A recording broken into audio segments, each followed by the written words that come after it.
И гледате, многу луѓе, еве сега ги имаме социјалните мрежи и значи каде што се прикажува еден својот живот на социјалните мрежи низ профилите и гледаме, да речеме, некои норми на општествено живење кои што одредени индивиди го прикажуваат, значи го прават тоа заради маркетинг, заради бизнис, бидејќи промовираат услуги,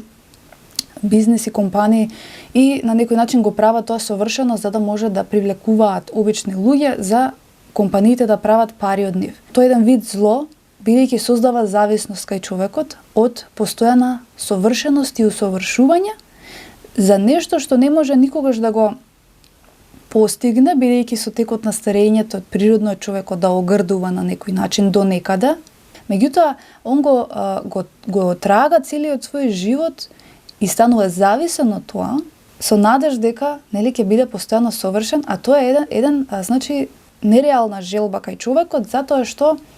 во природата се е предодредено да има некаков почеток и крај и да нели од младост да одиме кон старост и природно да старееме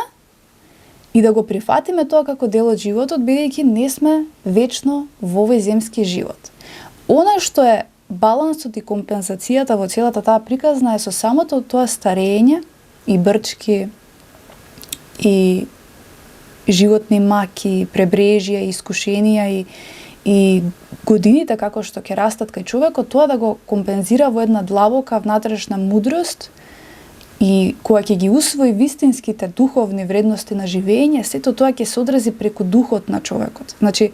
фактички преку духот на човекот, кај него ќе се изрази, без разлика колку и да е стар, ќе зрачи од него таа внатрешна убавина, која што нема да има потреба во било која доба да става дополнителни материјални ресурси, како ботокси, масажи и не знам таму што има. Ќе се задржиме малку подоцна за тоа. Значи, јас направив истражување за да уништи природен изглед со усовршување и подмладување за нешто што реално не може да му гарантира дека ќе биде вечно,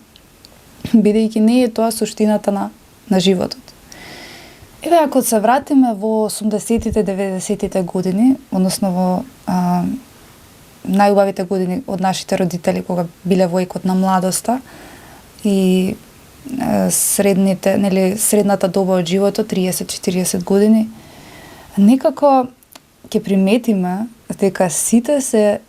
на некој чуден, автентичен начин природни и убави. Значи, секој има некои несовршености, секој има некој толку природен изглед, што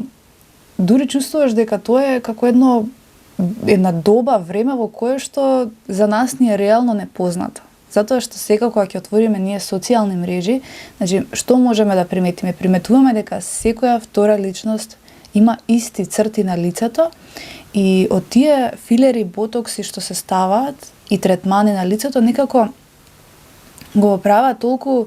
вештачко и некои му даваат некои исти облини, значи исти облини, бидејќи тоа е исто како да сликаме ние сега. Например,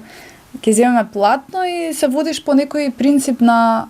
симетрија, која што ја правиш секоја личност да биде совршено, да изгледа во лицето. На ист начин се постигнува тоа со тие филери ботокси, каде што се постигнува тој ефект на буквално идентични близнаци, бидејќи секој втор човек, кога ќе ги вбризга тие во самото лице, се создава една симетрија на совршеност и се губи автентичноста на она што Бог всушност го создал преку тој човек. Значи, се губи реалното создавање на Бога со тоа што да се компензира несовршеното со некое совршено и наведом естетски убав изглед,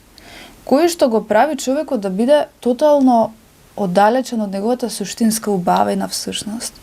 И затоа секој втор е ист во денешно време.